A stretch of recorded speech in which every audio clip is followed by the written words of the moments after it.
How's it going, Grady Nation? Chris Thomas here. Hope you're having a great day, kind of day. And on this installment of Grade A Nation, I am fortunate to be chatting with Ed McCormack, founder and CEO of the crypto education platform Dchained. To learn more, check out dchained.com. DCHAINED.com. Ed, what sparked the idea of Dchained, and how did you get involved in crypto investing initially? Yeah. So, first, good to speak with you, Chris. I've been in crypto for 10 years. So I started October 2011. So we just passed 10 years.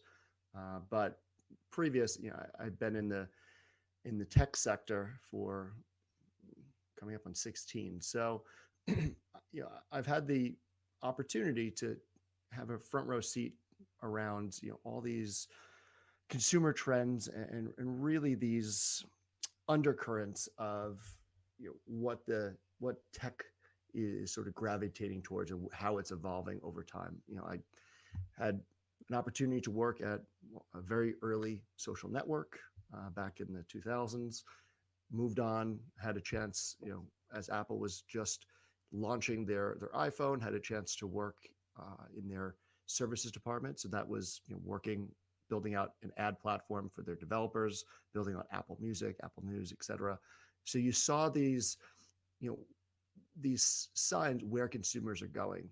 Consumers were gravitating towards online for social and connecting with other people. As our phones and wireless became faster, people starting to really spend more time from their computer to their phone. And now you see over the last few years all of these undercurrents showing what is to be with this next evolution in both tech and also online and digital. So, in saying that, I had sort of an epiphany a couple of years ago, where having seen a lot of people that are close to me get in during the last Bitcoin bull run, which was 2016, 2017, and many of these people not sophisticated, you would say, when it comes to knowing the technicals from a development standpoint or financial. These were the people, when the party stopped, that were most affected. And it dawned on me that you know, something that I was very involved with and doing on a daily basis, if you made it a little bit more simple to understand, a lot of those people, I think, could have avoided quite a bit of pain. So it sort of sparked this idea of, well, why don't I create a platform? If you look at the overall space in general, there is no shortage of information as it relates to crypto or blockchain. But the problem is if you ask someone, look around or tell me, do you know how many people do you know that are really just killing it from an investing standpoint in blockchain or crypto? Not someone who put money down randomly on a meme like Doge or SHIB and hit a lotto, but actually know what they're doing.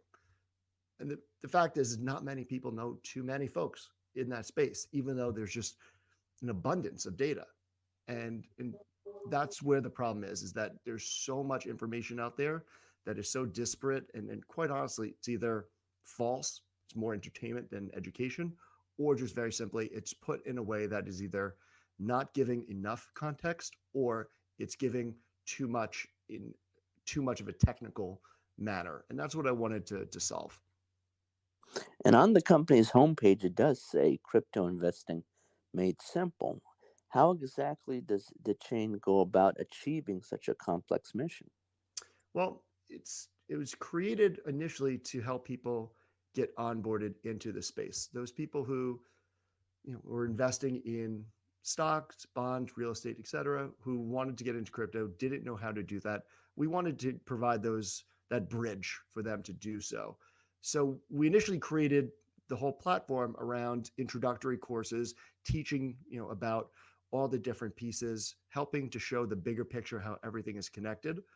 And we built quite a library there, several different video courses, hundreds and hundreds of articles and overviews.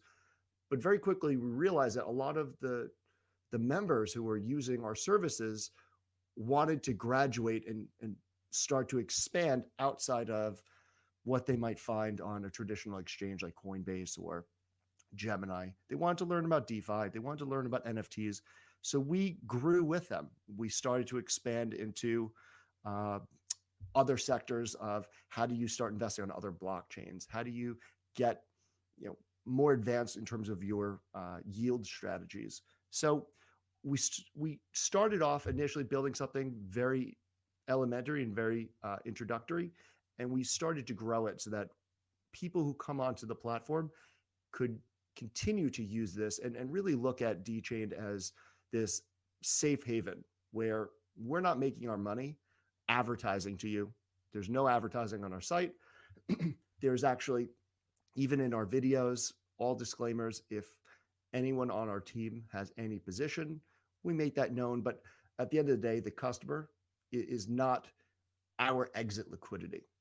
We are not building this content to sell shares as people are coming in, which if you look at many of the YouTube channels, many of the websites, almost all of the social media platforms, when they're giving that content generally away for free, someone's paying for all those fancy cameras and all that content. And usually it's the viewer or reader.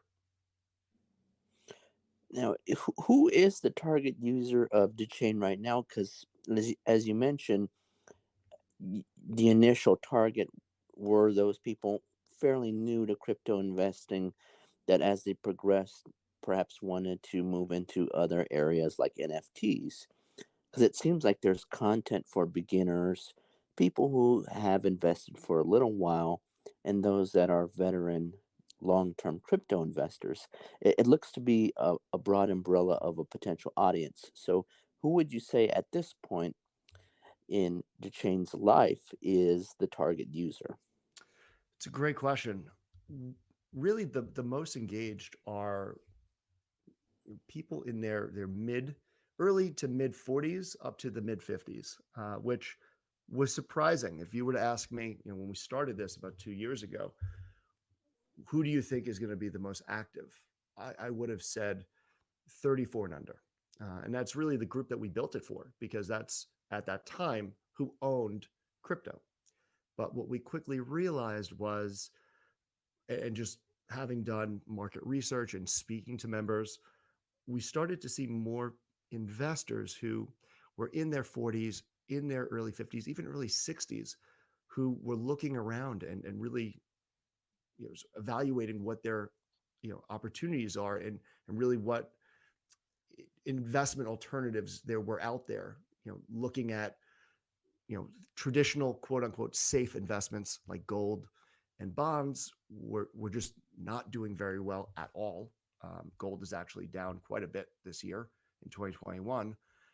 And you're looking also at a group that is actually in a very unique position, one that we probably have not seen ever, especially here in the US, where with the start of COVID, you not only had really a generation, and I'm talking more about Gen X, who more times than not were taking care of their parents and were serving as caregivers, but they had this return of their adult children who oftentimes were moving home with them.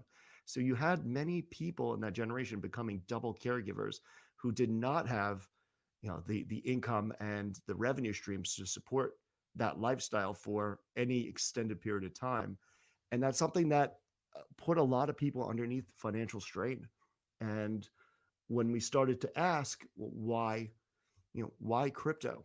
And they started to talk about, initially they need a little bit more income, they need to generate more returns.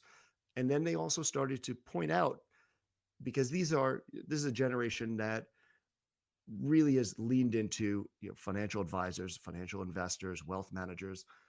They started to see more of those people talking about it, and on CNBC, companies that were investing in crypto.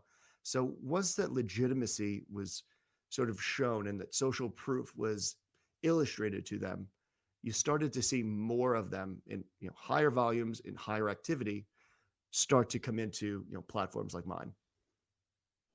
Now, in terms of that caregiving aspect, because one of the stereotypes of the crypto investing space is that it's skewed heavily towards men. Men are in this realm and investing much more than women. But do you find a significant number of users that are female that are interested in crypto investing? Oh, absolutely. I think one of the challenges, and this goes, you know, I'll even broaden it to tech in general. That's a, I think that that's a systemic problem that all of tech has, which is getting more women involved, both as an investor and also as a entrepreneur, as someone, as a coder, developer. So it's certainly a space that we could do a lot better in. So the furthest, I'm the last person to say that this, we're at that point where there's sort of even representation, but we are seeing, a lot more women come in. You're seeing, some of the best investors I know are female investors. So yeah, you're seeing this shift from that was a boys' club for a very long time, which is representative of what the tech sector and what finance looks like, because those are the two sectors that really were involved in crypto for the last 10 years.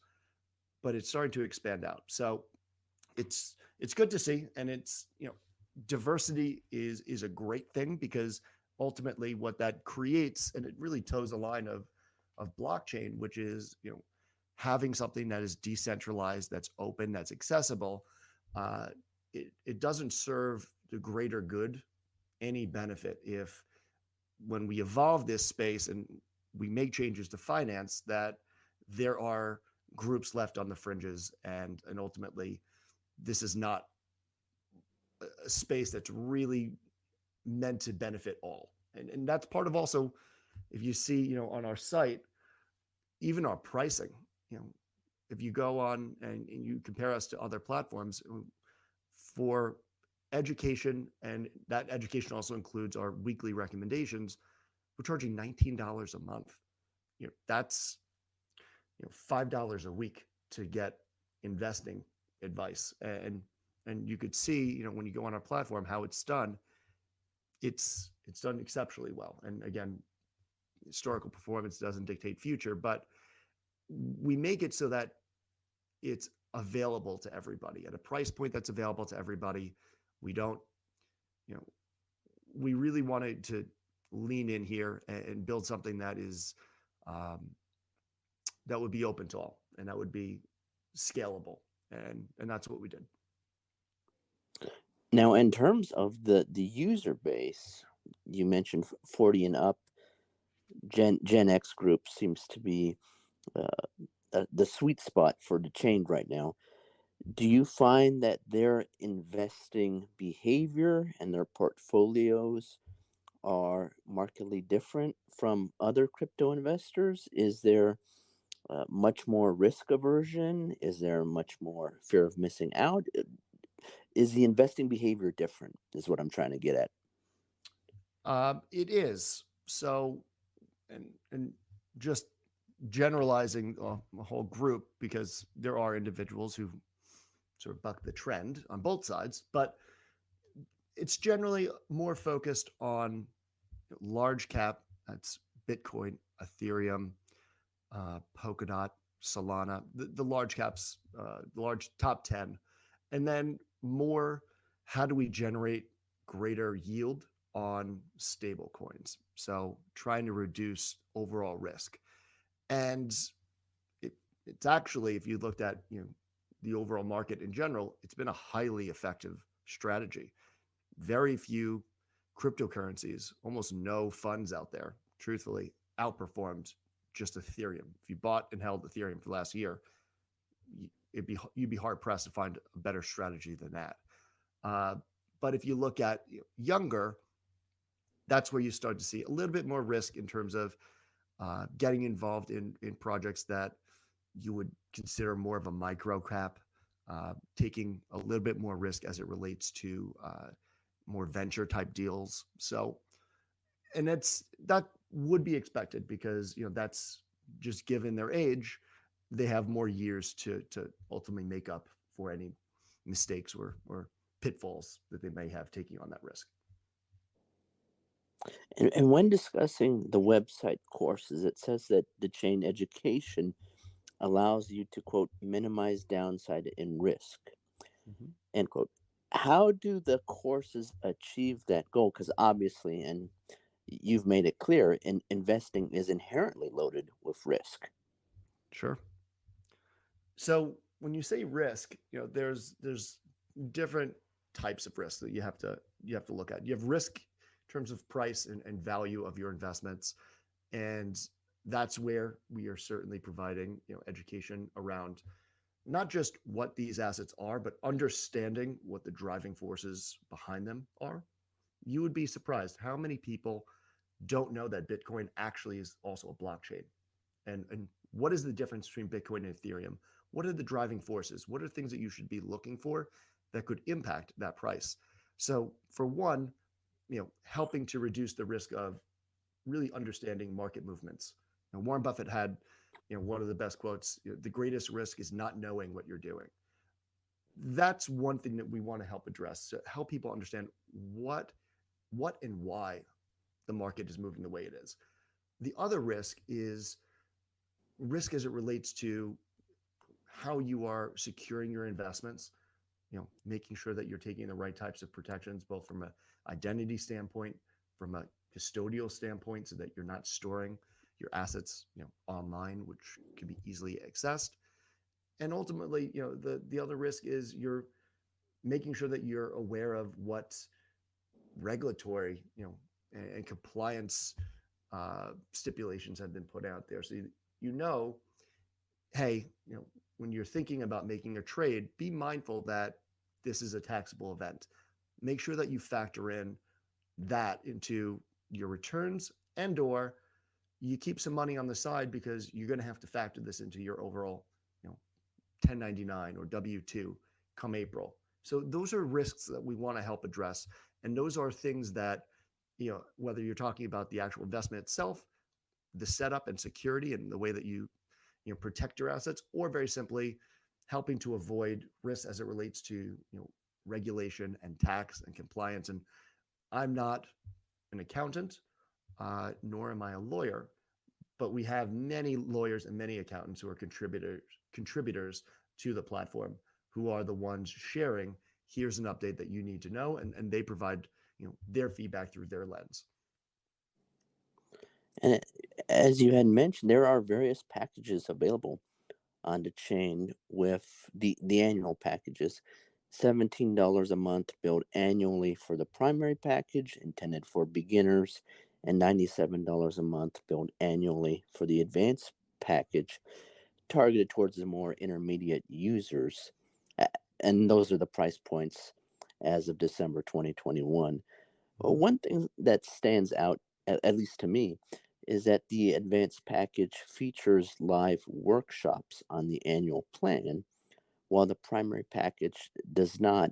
And one of the aspects I was thinking of is, don't beginners need a little bit more hand holding and support starting out, whereby they would be better served by the live workshops being offered to them? So, what was the thought process of the live workshops being offered at a higher price point, or for those geared towards the more intermediate users?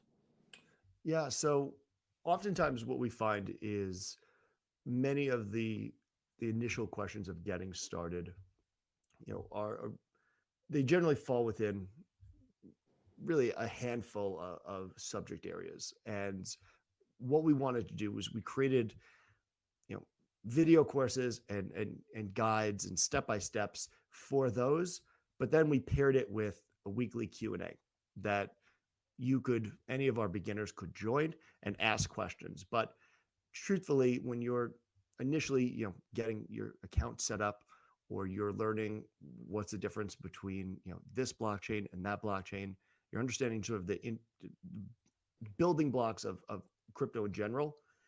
A lot of that could be covered by the content we produced and the weekly Q&A. As you start to go into more, strategies and trying to provide, different negative correlations, figuring out if the market goes down, what will go up. That's where you need a little bit more uh, attention and a little bit more one-on-one personalization. And truthfully, that's also where you need more resources as a company. So we price it at a way where we could provide those resources, uh, give that attention for the more sophisticated type of strategies and implementations, and then left it to a weekly Q&A, things that are very basic and we think could help a wider range of people for the primary, because it's a lot of the same questions that continuously get asked. So we could cover all of that in one shot rather than having to set up these very structured workshops, which are very, very in depth. And how might Dchained be a useful platform for those potential investors whose primary language doesn't happen to be English, or who might come from areas where they would like to get better educated about crypto and would like to take a Dchained course, but might not have the stable internet access necessary? So expansion has been really our focus from the onset. We were building out in several different languages. Several of our team members are actually based out of the Middle East. So we had built a lot of contents in Arabic. Some are based out of, we have a global team. So we have some that are based in Colombia and Argentina. So we have a lot of content that we produced in Spanish. But the fact is, we're still a 2-year-old company. We're still trying to perfect the model in English and sort of get that model down, to a science and streamline it before we then start rolling out uh, more international variations of the platform. Easier to adjust one version than three. Definitely. Definitely. How does the chain account for differences in learning style? Because some people are more visual learners, Mm-hmm. some are more auditory learners. And you were talking about, let's hone and fine tune the English language version of the courses. So, how might the courses that are currently available in English be designed to accommodate the different learning styles out there? So we really leaned into different forms of media. So you'll find when you come to our site, there's not only video courses, we also do short videos that we call crypto playbook, 3 to 5 minutes, and we use real world examples to explain the different concepts, so it's not as abstract. We have articles and overviews that you could read, at your own pace. We have different visuals and infographics that help illustrate and hammer home a lot of these concepts, along with many of the workshops and Q&A. So you not only have many different flavors of video, you have editorial, you have all the different visuals and graphics, and you have that more interactive, either personalized or in a group setting type of environment where you can then ask questions. And one video from November 20th posted on the chain's YouTube channel is titled How to Avoid Crypto Pump and Dump Scams, Three Mm. Things to Check, which totally makes sense for a crypto learning platform. And then there's another video from October 15th titled, quote, Follow the Smart Money and check out Alchemix, ALCX, end quote. So, how does the chain balance the educational aspects of increasing blockchain awareness, DeFi awareness, with investment discussion that might come across to some as promotional videos for certain projects? In other words, how does the chain avoid becoming perceived as biased for certain projects?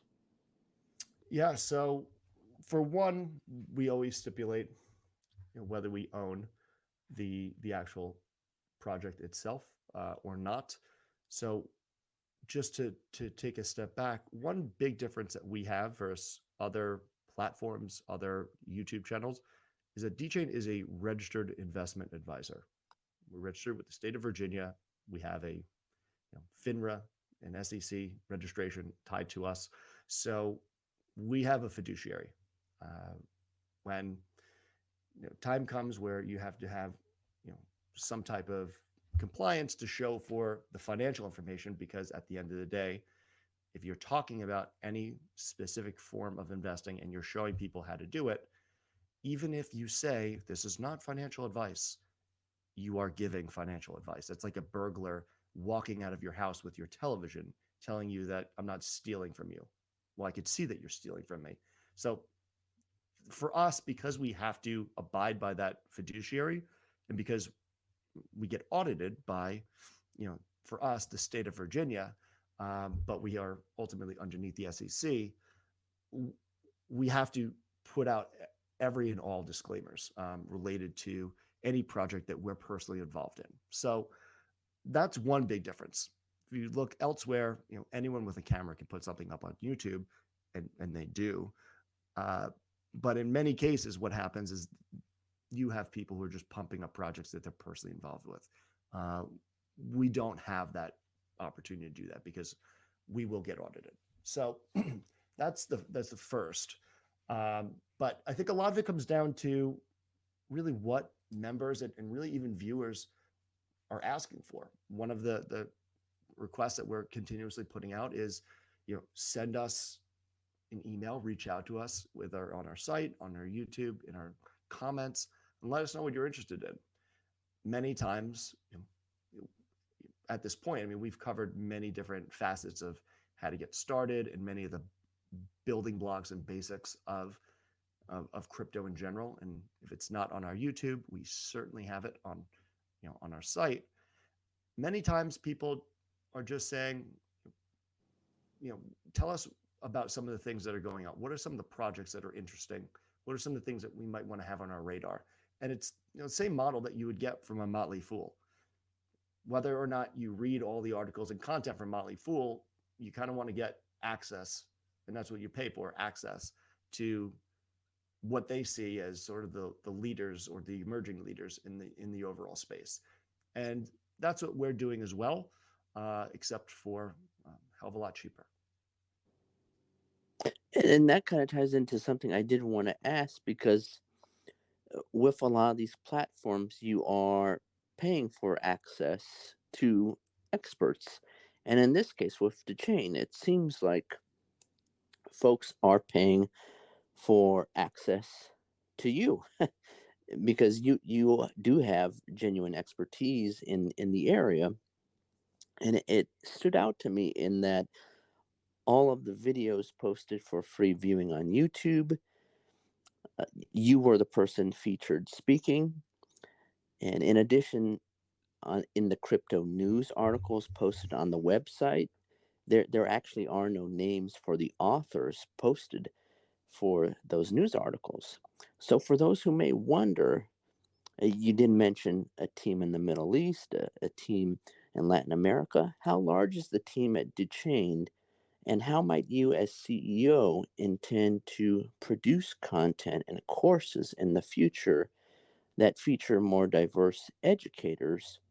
Or is it more important for Dchained's brand to have a hands on CEO? So, do you have to be a bit more hands on with this project in order for it to succeed? Well, I'll answer the last question first. So when you're building a business, it's incredibly important to get as close to customers as possible.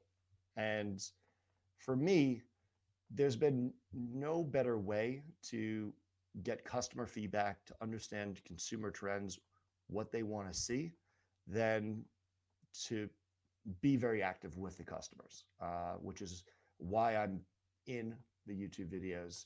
That's why in many of the courses and even many of the Q and A's, I don't lead all of the Q and A's. I join several of them. Uh, I try to do one or two a quarter, but I will get involved in those because it's a great way to get customer feedback from the source.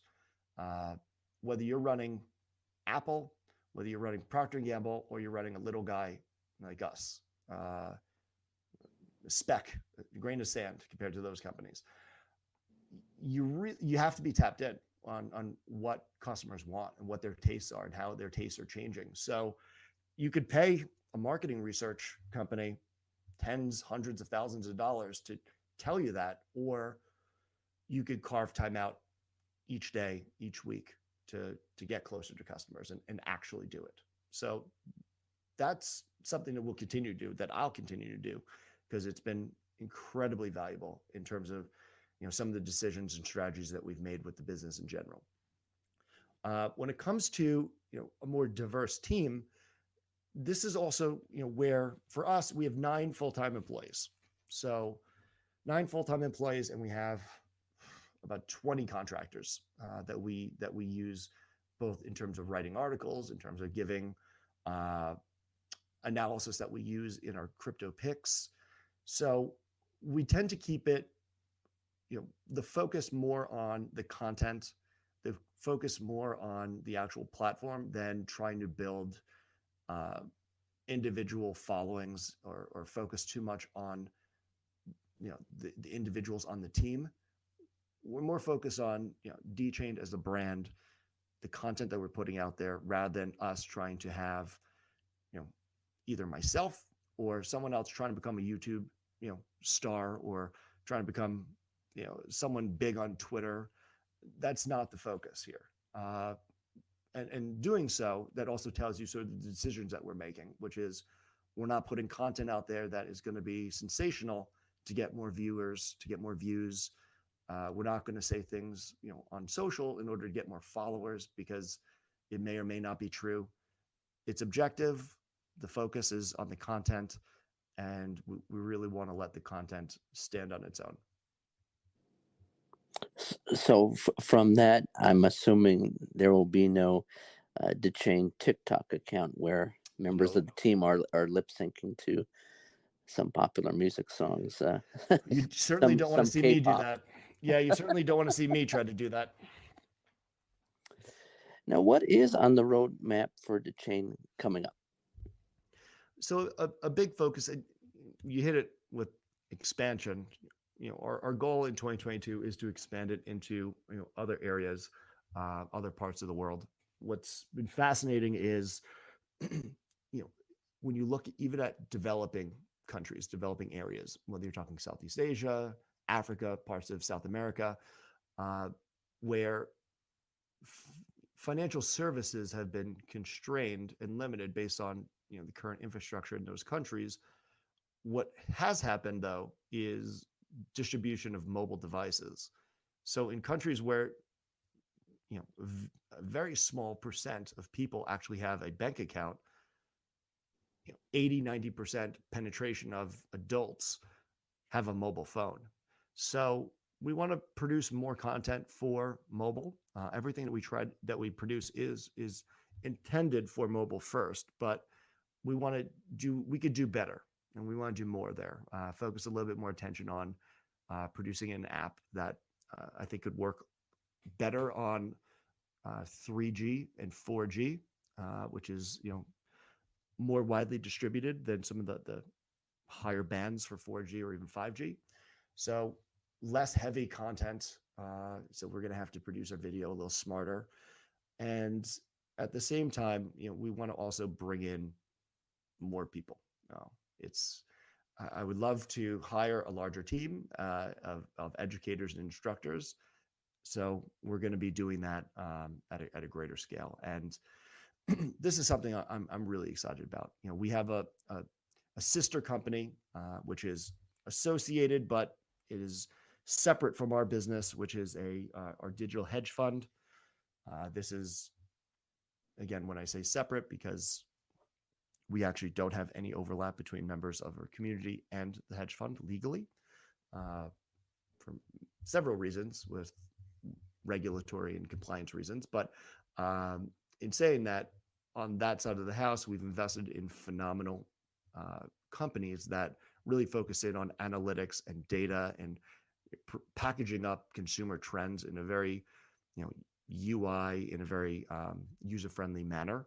So we're in conversations with them to see what we can get access to, and ultimately, provide to our users on the Dchained side as sort of a value add. So we're constantly thinking about things that we could be doing to grow this space, and that's really at the heart of it.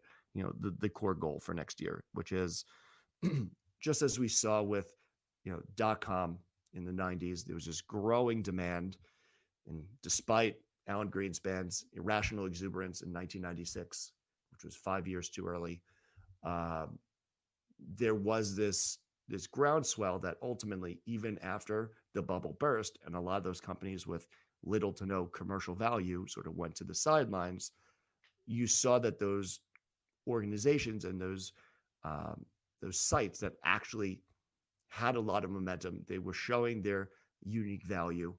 They went on to become powerhouses that we know today. And if you just look at companies that came from that time, you know, Microsoft really built its name and really solidified itself around that time, especially at the early stages of cloud computing. Facebook, Google, Apple, Netflix, Amazon. These are some of the five of the top six most valuable companies in the world by market cap came from that period. The outlier is Saudi Aramco. So until we figure out how to digitize oil, uh, you know, our goal is to sort of be at the forefront there, and we want to help people realize you're very early right now, and you have an opportunity to get into projects and companies that effectively could be the next Google, the next Amazon, because when we move from the current internet model known as Web 2.0 into Web 3.0, which is where everything is headed, you are going to see a changing of guard. You will see a changing of guard of Google. Of Google's power will start to get distributed and diminished. It will start to get distributed to smaller firms that are taking advantage of the distributed nature. Same thing with Facebook. Same thing, who knows with hardware companies, because they've a, they sit in a different position. But we want to help people realize that those opportunities that you may have missed in the 90s, they're right at your fingertips right now. And all you have to do is sort of take action. And moving to the crypto space in general, at the time of this recording, we're coming up on almost 16,000 crypto projects available to invest in, and about 450 exchanges. Given the rapid growth, how do you address those concerns of those that, well, there is a bubble upcoming, and I'm a little bit afraid of investing because it seems like there's too much growth too fast, or perhaps given the rapidly evolving nature of the crypto space, it's information overload for folks, and they're a bit skittish about investing at this time. Yeah, so there are a lot of options out there, but the fact is when you look at where people are going, and ultimately what's at their disposal, they're going to one of three exchanges that US based investors have accessible to them, which is Coinbase, Gemini, or Kraken. FTX US is new, and they're building out their brand, but it's really three marketplaces that people generally go to. And on those platforms, you're then given anywhere from 12 to 24 options to purchase. And for the most part, those are the top 12 of 12 to 24 of the top 50 largest cryptocurrencies. And when you just break it and you just look at that, compare that to Robinhood, compare that to E-Trade. How many stocks, how many ETFs, how many mutual funds, do you have to choose from, on those platforms? You're talking about a very small fraction compared to, platforms that people are generally accustomed to when it comes to equities. So I would say first starting off at those exchanges and looking at those projects, and there's at this point those platforms have a wealth of information on each of those platforms, but also that's what we're built for as well. You sign up. We actually have a course called How to Get Started, which tells you just that, how to actually set up an account. We use Coinbase as an example. We're not sponsored by Coinbase. That's just the largest here in the US, a publicly traded company as well. Show you how to get set up, how to get sync your account, how to get your funds to and from a cold wallet, which is a USB drive, USB type drive for security reasons. And then ultimately we give you information about, now that you're set up, here's where you could find more information on, what some of the biggest cryptocurrencies are. Here are some of the biggest projects and tokens. And here are things that you might want to know just as a useful tip as you go along. And that's where we continue to graduate in terms of sophistication, in terms of depth of information on, other projects outside of those exchanges, especially as you go into the DeFi world and decentralized exchanges, on how you can expand your investing horizons. And I would say for people who are interested, check out one of the large platforms. Crypto.com is another one that you can also check out. And then come check us out. We have plenty of information to help steer you and guide you in the right direction. And from there, I would just say one of the misconceptions, just to kind of address this, and I love, because I do a lot of seminars and for private investing clubs, and I've traveled quite a bit this last year doing workshops. I love going into meetings where the feeling in the room is very much crypto is just another form of gambling. I love it, and I'll tell you why. Usually what I'll start with is, I start the presentation, and I always show this graph. It's this giant peak and valley. And I say, would you guys invest in this? And everyone chimes in, absolutely not. It's like putting your money on red, putting your money on black on roulette. And then what I do is usually the next slide, you pan out. And all I'm showing you is what the price of gold looked like from 1973 through the present. And you could see that it skyrocketed up and down, going back to when the US disconnected from the gold standard. And that's a safe asset, quote unquote. You would have gone on a hell of a ride. Yeah. The actual trend line is volatile. Yeah. To say the least. Real estate, everyone, real estate safe. We have a Stockholm syndrome in this country where, put your money in your home. It's always going to appreciate. Well, it didn't come 2008, 2009. So dispelling these myths, the banks, I'm going to invest in things that the bank offers you. Well, did they take care of you when they, sent the sheriff to escort your grandmother out of her house because she defaulted on her loan? These are not, we have to dispel a lot of these myths. Just look at the facts. And the facts are, there are, Margaret Thatcher had a wonderful quote. There is no alternative, Tina. And we're getting to a point where there is no other alternative. There are a lot of those safe investments are not going to be an alternative. Treasury yields, right now at 1.5% are on our 10-year treasuries are going to get eaten alive with a 4 or 5% inflation rate annually. You're going to lose money. These are things that people just have to realize, that we are in a very unique position today, very similar to what we were like in, it wasn't 73, it was 1971, where we have to take some alternative approaches to a very alternative scenario that we're in. And what I'm trying to say is crypto is not the be all end all. You should certainly have other assets, invest in other areas, whether it's equities, whether it's real estate, et cetera. But you should not completely close out things like cryptocurrency, which if you could reduce the risk, and you could do that, through a stable coin and get a return of 5-6%, which will outpace inflation, that should be something at least that you entertain and explore. And that's, at the end of the day, we make no money on people investing in crypto. not a red penny.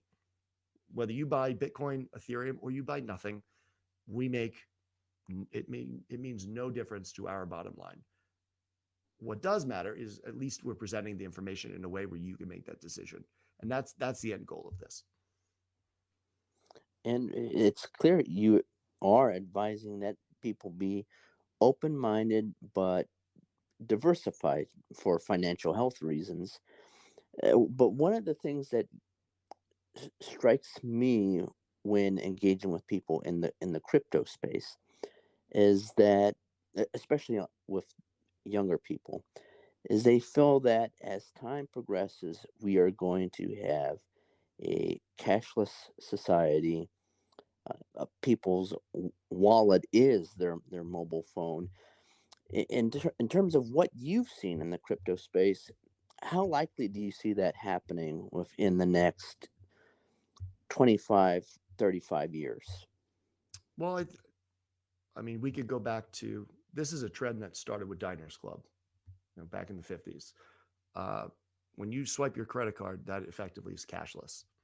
Uh, so I wouldn't necessarily draw that trend to just crypto. I think crypto is adding to this trend of going cashless. But we've seen at this point now, you know, basically several generations of people now who are using, Apple Wallet, for example, or using PayPal or Venmo.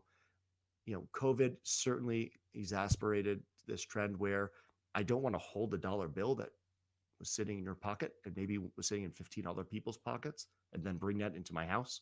So I think you're seeing, a gradual move towards, moving away from physical cash. Even people, you ask today, maybe compared to 5 years ago, many people would probably say that they're holding less cash than they were. But cryptocurrency being digitally native, I think provides a framework for that to actually now that financial model to actually now move fully digital.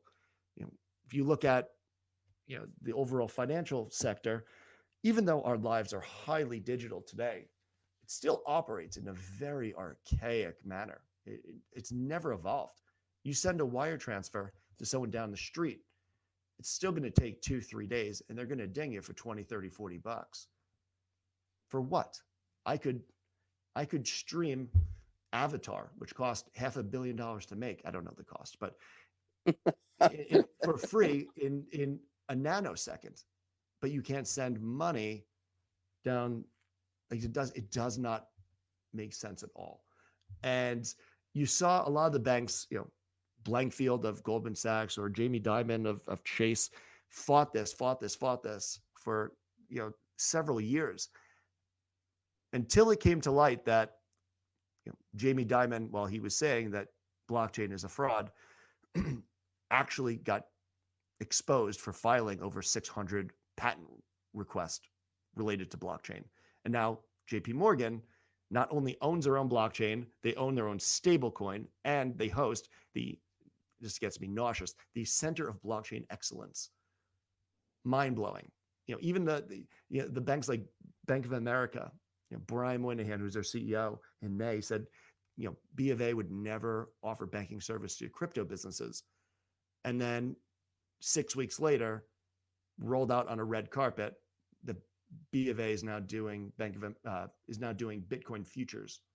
So you're seeing, this adoption of, consumer trends driving the financial industry to make changes, to make adjustments, to even start incorporating cryptocurrency as a central offering for their businesses moving forward. And I think that will be a really big piece to this puzzle, where when the banks start pushing cryptocurrencies and really even behind the scenes how blockchain works, more distributed means of payments, I think that will be sort of the inflection point where you'll see more people starting to use digital forms of currency, rather than cash. But again, this has been a long time coming, dating back to Diners Card in the 50s. With a lot of younger people, though, they don't trust the quote traditional institutions like banks. They don't want to have a bank account. They trust themselves, and that's why I was thinking that, well, in terms of maintaining a crypto wallet on their phone, that's their bank. And to them, they're not going to be engaging with B of A or Chase or Wells Fargo for that matter. So it'll be interesting to see how things play out in the future. Yeah, I mean, in a sense, they're not wrong. If you think back, you know, a few decades ago, when you opened up a savings or checkings account, it was not unheard of to get a 5%, 10% interest rate on your savings account. But gradually, we've grown accustomed and accepted that on the higher end, a zero 0.5 is okay. And the reality is that money just rather than going to you, went to their executives and their CEO, went to investment bankers, went to physical locations. Now, with the movement of all of that now happening digitally, and ultimately all of that money, which when you put money in a checking account, is being used for investing for that bank, as well as a number of other purposes. When that money then can be split up, where you can receive a 5 to 10 or 15, 20% APR, annual percentage rate, given to you on a savings account, and you could do something where it's automated and tied to a PayPal account, which you can, then it doesn't make sense to put my money in Chase or Citi. And for me, I have my Series 63. I'm a broker dealer. I have a Series 65 investment advisor. I'm a registered investment advisor representative. I have my 79 investment banking. I have visibility into the institutional side, and it's appalling. It's appalling how it's often you're seeing this movement of hold on to the vestiges of prior decades as long as possible, because it is impacting your business. Just like robo advisors were shunned and scoffed at until it basically shut down that whole business. For many banks, you're seeing it's evolve or perish kind of scenario for many of the banks, and you'll see that a lot of them are going to become blockchain first. You're seeing that with the credit cards. Visa, Al Kelly, who's their CEO, is one at the forefront. Dan Schulman of PayPal is at the forefront, of pushing blockchain. And I think that this is sort of the next, battleground when it comes to banks, and those who lean into it and those who don't. And in the last few months, what has been the most frequently heard comment or concern you've heard from investors about crypto investing? I think a lot of it, it ties to the volatility, and it's still it certainly is volatile. It's volatile, for one, because well, I think it's from the macro standpoint. All the markets have been volatile, especially the stock market, with everything going on with Treasury and really what's going to happen with inflation and growth Definitely, concerns. yeah. Yeah, Yeah, growth concerns with China. But when you start to look at the stock market has a solid foundation with institutional, big banks, hedge funds, et cetera, trillions of dollars that generally provide that support and aren't turning over as frequently as retail investors. The inverse is the case, though, with crypto, where big banks, funds, institutions, they're just getting into this space. But that tells you that the market is being driven by retail investors, which are generally a more emotional investor. These are people who have to pay their mortgage. They have food on the table, things that institutions themselves don't have to worry per se. But as time goes on, as more institutions sort of put money and capital into this space, you are seeing already things are stabilizing. And I would just say this is a 10-year-old asset.